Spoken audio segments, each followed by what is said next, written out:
Dernier jour du dépôt des rapports de stage des étudiants admissibles au BTS 2017, les étudiants se sont rendus massivement à la direction des examens et concours au plateau. 7 décembre 1993, 7 décembre 2018, voilà exactement 25 ans que le père de la nation, Félix Houphouët-Boigny, s'en est allé. Dans ce journal, nous retracerons la vie du bâtisseur de la Côte d'Ivoire moderne. En Allemagne, le Parti chrétien-démocrate a désigné aujourd'hui à sa tête Annegret Kramp-Karrenbauer. C'est un règne de plus de 18 ans qui prend fin aujourd'hui pour la chancelière allemande. Angela Merkel quitte la présidence du CDU. Bienvenue dans le 19h. Les étudiants admissibles au brevet de technicien supérieur session 2017 ont jusqu'à demain samedi pour déposer leur rapport de stage. De nombreux étudiants venus des différents quartiers d'Abidjan et des villes de l'intérieur éprouvaient des difficultés à déposer leur dossier. Un retard est à l'origine de ce dysfonctionnement. L'ambiance était chaude aujourd'hui à la direction des examens et concours au plateau, comme nous l'expliquent Noussangaré et Ami Koulibaly. Ambiance surchauffée ce vendredi matin à la direction des examens et concours d'ESCO dans la commune du Plateau. Difficile pour les automobilistes de se frayer un chemin. Nous sommes à la veille du dernier jour du dépôt des rapports de stage des étudiants admissibles au brevet de technicien supérieur de l'année 2017. Parmi ces étudiants, certains ont effectué le déplacement depuis les villes de l'intérieur du pays pour Abidjan. J'ai dormi en rue ici, rentré à 5 h du matin de Daloa. Je suis venu à Abidjan pour déposer un rapport. Regardez comment on nous accueille. On n'est pas des moutons. Regardez ma chemise. Regardez ma chemise. Il n'y a pas de sécurité, il n'y a pas d'organisation. L'État de Côte d'Ivoire doit décentraliser. De la manière les compos se passent maintenant à l'intérieur du pays. On doit déposer nos dossiers à l'intérieur du pays. Pour permettre à ceux qui sont dans les autres régions de pouvoir considérer. Tout ça là, toi qui t'as gagné, imaginez 1000 km pour venir déposer son dossier. S'il n'a pas les moyens, il fait comment? Depuis 6 h du matin, Alex est dans la longue file d'attente. Mais difficile pour lui de déposer son rapport de stage. Découragé, il décide de rejoindre son domicile. Bon, on vient d'apprendre qu'aujourd'hui, ça s'arrête à midi, qu'ils vont prolonger lundi, mardi au mercredi. Prévu s'ouvrir le 15 novembre dernier pour prendre fin ce 8 décembre, les inscriptions et le dépôt des rapports de stage ont finalement débuté le 30 novembre. Un retard qui serait à l'origine de ce dysfonctionnement. Ah bien, le temps est très court, du 30 au 8. Du 30 au 8, pour combien d'étudiants? Pour combien d'étudiants? La téléphonie mobile qu'on devait utiliser pour nous inscrire en ligne ne passait pas. Jusqu'au vendredi, avant-hier vendredi, là, à partir de 22 h, ça a commencé à passer. Donc on s'est inscrit le vendredi et aujourd'hui on vient pour déposer les rapports. Il y a le monde, on ne peut pas déposer. Pour en savoir davantage, nous nous rendons à la direction de la DESCO, structure en charge de l'organisation des soutenances du BTS, mais impossible pour nous de trouver un interlocuteur. La date butoir pour le dépôt des rapports de stage du BTS est prévue pour ce samedi 8 décembre. Ce vendredi 7 décembre marque le 25e anniversaire du décès du premier président ivoirien. Félix Houphouët-Boigny est né le 18 octobre 1905 à Yamoussoukro. Il a conduit la Côte d'Ivoire, ex-colonie française, à son indépendance en 1960. La disparition le 7 décembre 1993 de celui qu'on surnommait le sage Ounana Boigny a été commémorée ce vendredi en la basilique Notre-Dame de Yamoussoukro en présence du président de la République Alassane Ouattara. Qui était Félix Houphouët-Boigny? Quel est son parcours? Rosemont Kini et Ami Koulibaly reviennent sur la vie du père de la nation ivoirienne. Regardez. Ce vendredi 7 décembre 2018, la Côte d'Ivoire commémore le 25e anniversaire du décès du premier président de la Côte d'Ivoire, Félix Houphouët-Boigny. Le 7 décembre 1993, alors que le pays s'apprêtait à célébrer le 33e anniversaire de son indépendance, l'annonce de sa mort est faite. Mes chers compatriotes, nous venons d'apprendre ce matin l'information la plus cruelle de notre histoire nationale. Le père de la nation, notre chef d'État bien-aimé, n'est plus. Né le 18 octobre 1905 à Yamoussoukro dans une famille de chefs coutumiers, Félix Houphouët-Boigny se convertit au catholicisme à 11 ans. Médecin de brousse, il fonde en 1944 le syndicat agricole africain, puis le Parti démocratique de Côte d'Ivoire et en octobre 1946, le Rassemblement démocratique africain qu'il préside. Élu aux deux assemblées constituantes en 1945 et 1946, il fait adopter la suppression du travail forcé dans les colonies d'Afrique. Député de la Côte d'Ivoire jusqu'en 1959, il devient président du Grand Conseil de l'AOF de mai 1957 à mai 1958. 5 fois ministre du gouvernement français de février 1956 à juillet 1959, président de l'Assemblée constituante de Côte d'Ivoire de décembre 1958 à mai 1959. Il est chef du gouvernement ivoirien de mai 1959 à mars 1960 et ministre conseiller de la communauté. Il est élu président de la République de Côte d'Ivoire le 27 novembre 1960 après son accession à l'indépendance. On n'a même pas eu à utiliser le vote. Et les gens n'ont pas compris. Pourquoi? Moi qui ai dit au général de Gaulle, devant témoins, faites confiance à l'Afrique en faisant sauter l'amendement. Et l'Afrique, par ma voix, vous fait une égale confiance. Et grâce à cette adresse au général, l'indépendance est insérée dans la loi de la communauté. Vous comprenez pourquoi c'est moi qui ai fait la campagne pour que le référendum soit approuvé dans nos territoires d'outre-mer. Constamment réélu de 1965 à 1990, surnommé le sage ou même Nana Boigny, la postérité retiendra que Félix Houphouët-Boigny, comme tous les grands hommes d'État, fut un bâtisseur.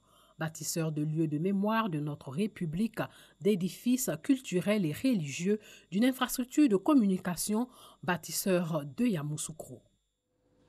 Le réseau des chambres des experts européens, département Afrique de l'Ouest RCDAO, sensibilise les journalistes à la culture de la paix. Il a initié le prix RCDAO pour la paix et le développement durable destiné aux directeurs de publication. C'est Yéli Touré, directrice de publication du journal L'Expression, qui l'a remporté. Touré Yéli, directrice de publication du journal L'Expression, est la lauréate du prix RCDAO 2018. Je suis heureuse et je voudrais dire merci au RCDAO et au Fort-Dix. Il est initié par le réseau de la Chambre des experts européens département Afrique de l'Ouest et le Forum des directeurs de publication de Côte d'Ivoire Fort-Depsi. Les directeurs de publication qui avaient pour tâche la sensibilisation des populations à travers leurs journaux à la paix et au développement durable. Pour le représentant résident Sangaré Sidiki Boubacar, il est important que les journalistes s'impliquent davantage dans la reconstruction de la Côte d'Ivoire, car seuls leurs écrits peuvent amener les Ivoiriens à se réconcilier, mais aussi à prôner une paix durable, gage de l'émergence en 2020. Chers amis invités, l'élément d'ordre intellectuel de ce prix RCDAO organisé en concours réel avec le Fonds du PCI pour récompenser le meilleur lettre de publication sur le bilan paix et développement durable provient du fait que la loi sur la presse en Côte d'Ivoire fait du traité de publication le premier responsable du contenu éditorial. Charles Lambert Trabi du journal La Synthèse, Seriba Koné de Info 7 jours et Germain Niamien du quotidien Le Mandat ont quant à eux été classés 2e, 3e et 4e de ce prix qui vise la recherche de la paix et une stabilité durable en Côte d'Ivoire. Le Salon international Innov Assistance est du 2 au 4 mai prochain. C'est une initiative de la Ligue ivoirienne des secrétaires qui va célébrer à cette occasion ses 40 ans d'existence. Cette 3e édition a pour thème de l'assistanat collaboratif à l'assistanat. De la dactylographe à l'assistante de direction en passant par le métier de secrétaire, plusieurs efforts ont été déployés pour positionner ce corps de métier. En dépit de cette évolution, il rencontre des difficultés. Le plus dur dans ce métier, c'est vraiment la gestion efficace des hommes, des personnes qu'on rencontre au quotidien dans notre travail et aussi comment rester actuel face aux changements de la société pour le bien-être de toute administration. Souvent, nos patrons ne savent pas à quoi consiste exactement le métier de secrétariat. Il y a certains qui pensent que nous sommes seulement limités à exécuter que des tâches. Malgré tous ces obstacles que rencontrent les assistantes, elles demeurent selon elles les vitrines de leur entreprise. Étant secrétaire, vous êtes la vitrine de l'entreprise, vous êtes la première personne vers laquelle on vient au contact avant même de voir les autres départements. Voilà. Donc il vous revient de donner la meilleure image possible de cette institution que vous représentez. Et je pense que d'abord c'est le calme, c'est le sourire, voilà, comme j'aime moi-même l'afficher tout le temps. Voilà, le calme, le sourire et puis après voilà, déployer tout ce qu'on a comme compétences. C'est dans l'objectif de résoudre ces problèmes que le Salon international Innov Assistance va être organisé du 2 au 4 mai 2019. Le salon, c'est d'abord sur 3 volets, comme nous l'avons déjà fait pendant les 2 premières éditions. Le premier volet, c'est la formation des assistantes. Et le deuxième volet, c'est l'exposition-vente. Avec l'ère du 21e siècle, nous voulons avoir des assistantes bien formées, des assistantes qui tendent vers le managérial. Cette 3e édition coïncide avec les 40 ans de la Ligue ivoirienne des secrétaires LIS. Ce salon offrira aux secrétaires l'occasion de valoriser leurs acquis et de projeter leur organisation dans son avenir professionnel. Au mois de mai, nous fêtons les 40 ans de la Ligue ivoirienne des secrétaires. Et à ce titre, nous aurons un gala qui sera dédié aux pionnières. Parce qu'il faut dire qu'il y a des membres fondatrices qui sont là et c'est elles qui ont créé la Ligue ivoirienne des secrétaires et nous voulons vraiment les honorer le jour du gala. Créée en 1979, la Ligue ivoirienne des secrétaires a pour mission de former, protéger, améliorer les conditions de travail et de vie des secrétaires. La liste dénombre environ 16 000 membres. Pour cette 3e édition du Salon international Innov Assistance, 5 000 participants sont attendus. Direction la région du Tonkui, à l'ouest de la Côte d'Ivoire, où se déroule jusqu'au 10 décembre prochain le Tonkui Niidalé Festival. Ce rendez-vous fait la promotion du patrimoine culturel et artistique du peuple Dan et de ses alliés. Colloques, forum économique et une exposition sont au programme. F. Bouy. Et c'est reparti pour le Niidalé, le festival des arts et de la culture Dan. Démarré depuis quelques jours, la 2e édition a atteint sa vitesse de croisière.